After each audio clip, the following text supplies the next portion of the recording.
Paf! Bonjour à tous, c'est Values, j'espère que vous allez tous très bien. Ça manquait d'énergie, alors je vous le redis. Salut à tous les amis, c'est Values et j'espère que vous allez tous très bien. Je suis content de vous retrouver pour ce nouveau thread horreur et j'espère qu'il vous plaira autant que le dernier, je vois qu'il vous a beaucoup plu. D'ailleurs, pour ceux qui ne le sauraient pas, il y a une autre vidéo qui est sortie qui vous a pas mal plu pour ceux qui l'ont vu. Cette vidéo qui s'affiche juste ici, donc c'est comme un thread, mais pas horreur, donc franchement si vous aimez bien les histoires, je vous conseille d'aller la regarder. Pour le moment, j'ai vu personne déçu. Et pour le coup, elle m'a demandé pas mal de travail et franchement, j'y ai mis vraiment du cœur, donc ça me ferait super plaisir que vous alliez y jeter un œil. Ceci étant dit, j'ai vu que le thème de la dernière fois, donc les rencontres creepy, vous a plutôt plu, ça se dit. Donc j'ai trouvé deux histoires aujourd'hui qui sont un petit peu autour de ça, mais aussi un petit peu autour du camping. Vous allez voir, il y en a une qui est un petit peu plus longue que l'autre, mais les deux, elles se déroulent avec des routards en fait, et je trouve qu'elles sont vachement bien imbriquées l'une avec l'autre. Du coup, si les histoires vous plaisent, n'hésitez pas à bombarder les pouces bleus et à vous abonner si c'est toujours pas le cas. Enfin bref, je vais pas vous spoiler, je vous propose de les découvrir maintenant.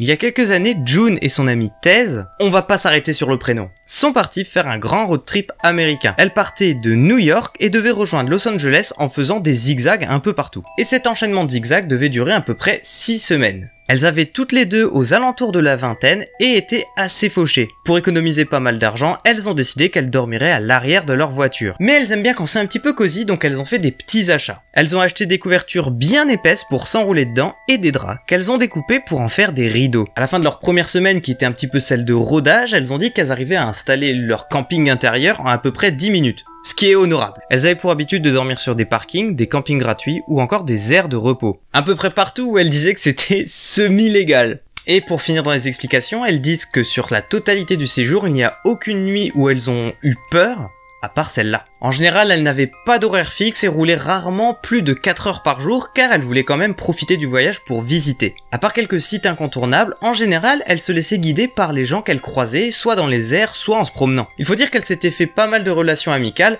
car elles ont sympathisé avec absolument toutes les personnes qu'elles ont croisées depuis le début. À simple titre d'exemple, pour que vous voyez comment se déroule une des soirées chez elles, un soir alors qu'elles étaient dans un camping gratuit, elles ont entendu un groupe de campeurs parler de chez Denny's. Denny's, c'est une célèbre chaîne de restauration aux États-Unis du coup. Après avoir sympathisé et trinqué ensemble, ils leur ont proposé de les emmener à l'arrière du pick-up jusque chez Denny's. Une fois là-bas, elles ont mangé et ont rencontré un cow-boy de 80 ans. Ce cow-boy qui leur a appris à danser avec tout le bar en ligne ou encore à faire de la guitare. Et grossièrement, c'est à ça que ressemblait chacune de leurs rencontres. À chaque fois, elles se laissaient guider et ça donnait toujours quelque chose de très positif. Cette nuit-là, comme elle commençait, n'avait pas l'air différente des autres. Ils ont trouvé leur camping gratuit sur Google Maps et sont rentrés dans une forêt très sombre en suivant le GPS. Ça arrivait souvent, mais elles étaient assez loin de la ville la plus proche. Sur le parking, il y avait un camping-car garé et 2 voitures un peu plus haut dans les arbres. Ils ont ralenti au niveau du camping-car et Thèse a fait un signe de main à la personne qui a regardé par la fenêtre. Cette personne, elle voulait très clairement de l'intimité et était pas du tout ouverte aux rencontres, alors elle décide de se rapprocher plutôt des 2 autres voitures un petit peu plus éloignées dans les arbres. Elles se sont arrêtées un peu plus loin sur la route dès qu'ils ont trouvé un endroit plat. Elles avaient pour habitude d'établir le camp à l'instant où elles s'arrêtaient, mais ce soir-là, alors que le soleil se couchait, elles ont décidé de traîner un petit peu sur l'ordinateur. Et lorsque la nuit a commencé à tomber, Thèse a vu au loin un feu de camp luire à travers les arbres. Comme elles l'ont expliqué, pour le moment, elles n'ont fait que des rencontres bienveillantes. Donc leur mindset et leur état d'esprit, c'est que les personnes qui ont allumé ce feu, c'est forcément des gens qui vont faire la fête et qui sont sympas. Les filles ont donc décidé d'aller à la rencontre des personnes à l'origine du feu. Après avoir marché quelques minutes dans la forêt, elles arrivent à proximité du feu de camp et y trouvent 2 hommes. Après avoir discuté un petit peu avec eux, il s'agissait des propriétaires des 2 voitures, un petit peu en retrait près du bois. Ils leur semblaient assez amicaux pour qu'elles s'assoient et partagent une bière en leur compagnie. La soirée commence à se passer assez tranquillement et les filles s'amusent même plutôt bien. Mais l'un des 2 hommes semblait un peu à l'ouest, comme s'il était sous l'influence d'une drogue. Il tournait en rond et n'arrêtait pas de parler d'extraterrestres. Mais par contre, il semblait particulièrement inoffensif. Il restait donc seulement le 2e jeune homme pour discuter. Il prétendait être un ancien ranger gardien de parc. Les filles le décrivent comme assez beau garçon et plutôt facile à vivre, tranquille. Elles ont passé plusieurs heures à discuter avec lui de leur voyage, de leur famille, de leurs amis et ça s'est très bien passé. Et vous allez me dire qu'il va y avoir une merde.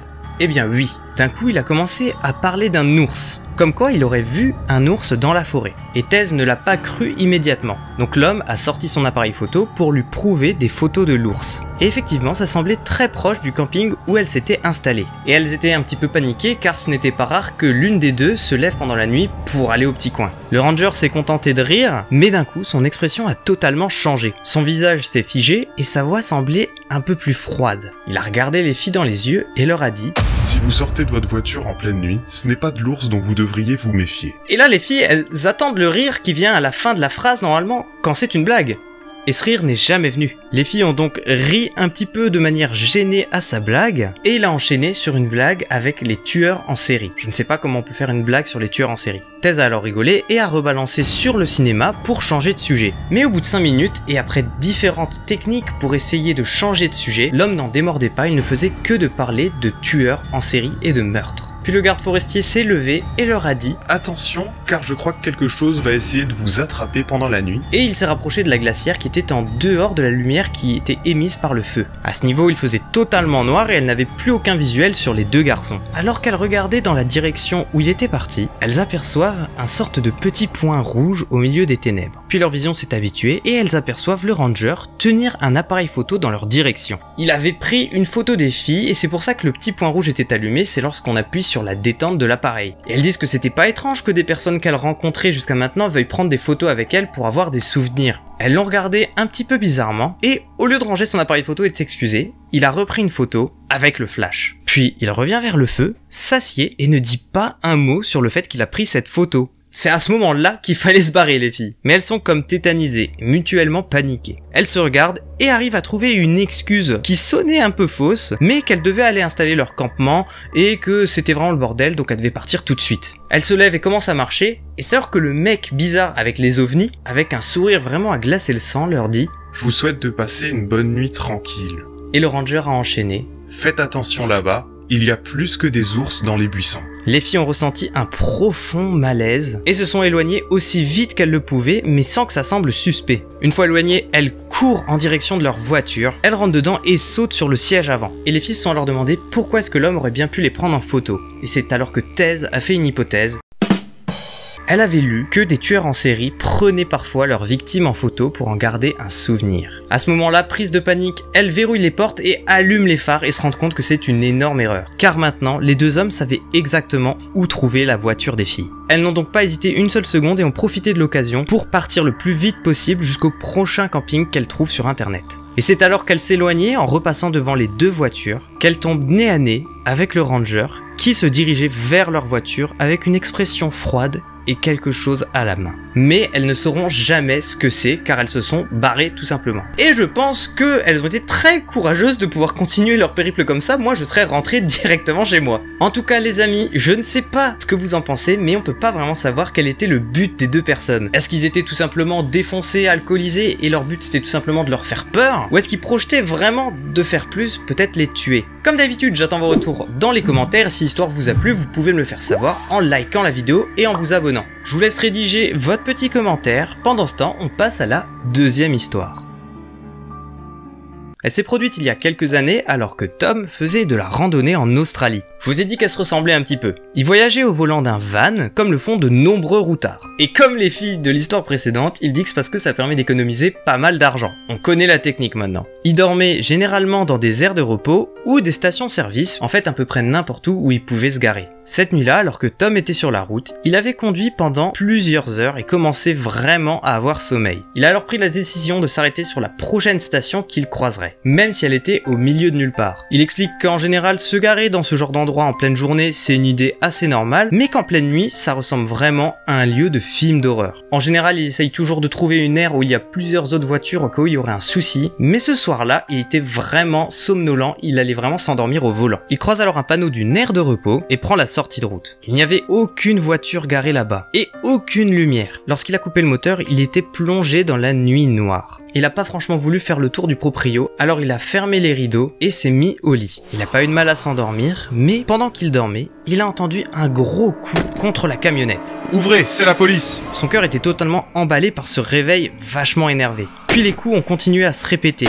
et ils étaient assez violents, ils résonnaient dans tout le van. L'adrénaline montait en flèche dans le corps de Tom, et ça n'arrêtait pas d'hurler que c'était la police et qu'il fallait ouvrir. La première pensée de Tom, c'est qu'il s'est peut-être garé sur une place où il a pas le droit d'être, mais après coup il a remarqué qu'il était garé vraiment au milieu de nulle part et qu'il n'y aurait jamais un flic à l'endroit là qui viendrait le faire chier à cette heure-là. Alors avant d'ouvrir, une petite voix lui a dit qu'il devrait peut-être vérifier par les fenêtres. Il s'est alors dirigé lentement vers l'interstice des rideaux et pouvait clairement voir l'ombre d'un homme debout à côté de la camionnette. Derrière lui, sa voiture, qui n'avait ni feu ni gyrophare, ce n'était définitivement pas une voiture de la police. Tom a alors pris tout son courage et a crié qu'il était armé et qu'il avait appelé les flics avec son téléphone portable. Sauf qu'il n'avait pas du tout allumé son téléphone portable et pas d'arme, c'était un énorme coup de poker. Mais ça a apparemment suffi à faire fuir la personne qui a immédiatement arrêté et est montée dans sa voiture. Un frisson va lui parcourir le corps lorsqu'il voit par la fenêtre un deuxième homme sortir des buissons, tenant quelque chose dans sa main reflétant les phares de la voiture. Ils sont restés à l'intérieur de la voiture quelques minutes à regarder le van.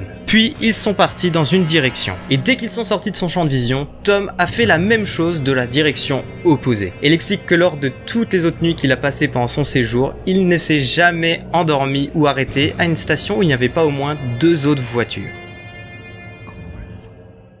Et voilà les amis, c'est la fin de ces 2 histoires et j'espère qu'elles vous ont vachement plu. Là on commence à se rapprocher des vacances et on est en été même si le temps le laisse pas paraître. Et c'est les petits moments où on va essayer de faire du camping. Alors j'espère que ces 2 histoires vont vous aider à ne pas dormir du tout. D'ailleurs n'hésitez pas à me dire dans les commentaires ou à me taguer en story si vous regardez cette vidéo dans une tente ou dans un van. En vrai ça me ferait super rire que ce soit vraiment le cas parce que vous devez vous chier dessus. En tout cas les amis, si elles vous ont plu, vous pouvez évidemment bombarder les pouces bleus et vous abonner à la chaîne si c'est toujours pas le cas. Évidemment comme je vous l'ai dit, si vous l'avez toujours pas vu, vous pouvez retrouver ma dernière vidéo juste ici que je trouve super sympa et j'espère qu'elle vous plaira. Sinon je le dis pas souvent mais il y a une playlist qui regroupe absolument tous les threads que j'ai fait ainsi que le mois du thread. Donc si jamais vous avez envie de binge-watcher une série de threads sur YouTube, ben c'est ici que ça se passe. Enfin bref les amis, j'espère que cette vidéo vous a vraiment plu et je vous donne rendez-vous la semaine prochaine pour une nouvelle vidéo. C'était Values, ciao.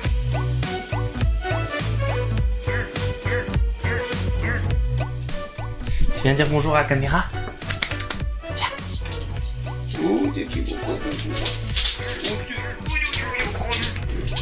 Bonjour la caméra.